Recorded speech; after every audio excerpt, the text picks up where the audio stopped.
What's up, sports fans? You're tuned into the Cavalier Sports Report. I'm your host, Kwaku Duah. Joining me today is the Campus Sports Information Director, Tyler Cundith. How you doing, Tyler? Good. How are you doing? I'm fine, thank you. So explain your role here on campus. Well, what I do is I handle the media relations involving all the athletic teams, publications, press releases, statistics, records, and social media.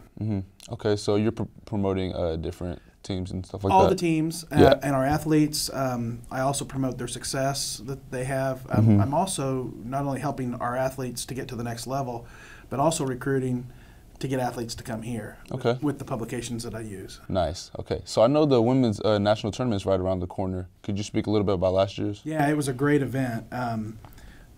There were 16 teams that played, and some great action, some great kids played. Unfortunately, Johnson County wasn't one of those. We lost in the region championship, but Highland was the region representative, and they made it to the championship game. But they ran up against a team that day that was a little bit better, Mesa Community College, and they had a great season, and it was a great event. Okay, so could you speak a little bit about the history of the tournament? Yeah, this year happens to be the 40th anniversary of the tournament. Okay. We hosted it from 1975 through 1982, and how it evolved in 1973, our men's basketball team lost in the region championship.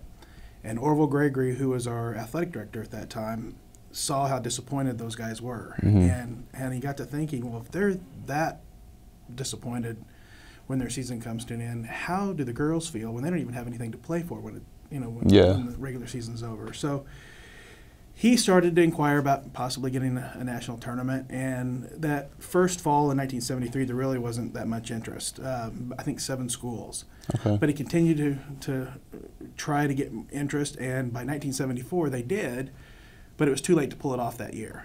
So they established that in 1975 they would host the first event, and because Orville kind of organized it, he proposed Johnson County be the host site, and that's how it got started. Nice. Okay, so the tournament originally started with 16 teams? Started with 16 teams. Okay. And today, the tournament we'll host has 16 teams as well. Okay. But the difference is that was just one tournament. Now the NJCAA has 3 tournaments, Division I, II, and III, and 24 teams in Division I, 16 in Division II and III. Okay. Now, I know a lot of prep work goes into putting together a big event like that. Could you explain what goes on behind the scenes? Yeah. Well, like right now, I'm preparing the website. Already? I just launched it yesterday, in fact. Okay. So the main core of the website's up except for the participating teams. As those come in, I'll start building their pages, put their pictures, their rosters, and things like that.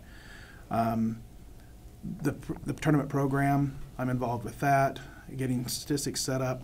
That's my role. Now, Jim Dice, Carl Heinrich, and Pam Vassar have a lot bigger aspects in getting the volunteers, the workers, the sponsorships,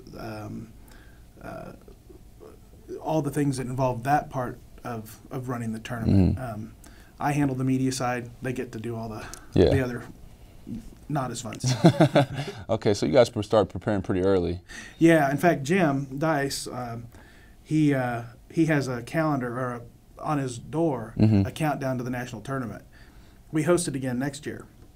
Oh, really? So the day after, we're on a 3-year run. Okay. And the day after the tournament, he puts up the number this many days to the next tournament. So. Gotcha. Okay. So how many people usually go into putting together something like this? We've got probably on staff that we list as people that are workers with the tournament that have a key role. It's about 30 to 40 people that are involved. Okay. So how does Johnson County facilitate how many people will be here that week? Well, what's nice is even though there's 16 teams, they're not all here at the same time. So usually the teams that once their game's over, they might stay a little bit and then move on and do their normal routine. So that allows movement within the arena.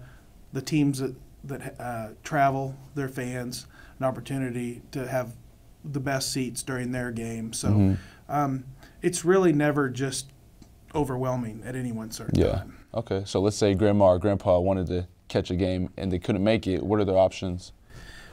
We do our televising the games through iHigh TV, through the NJCAA, so they can go online on the tournament website.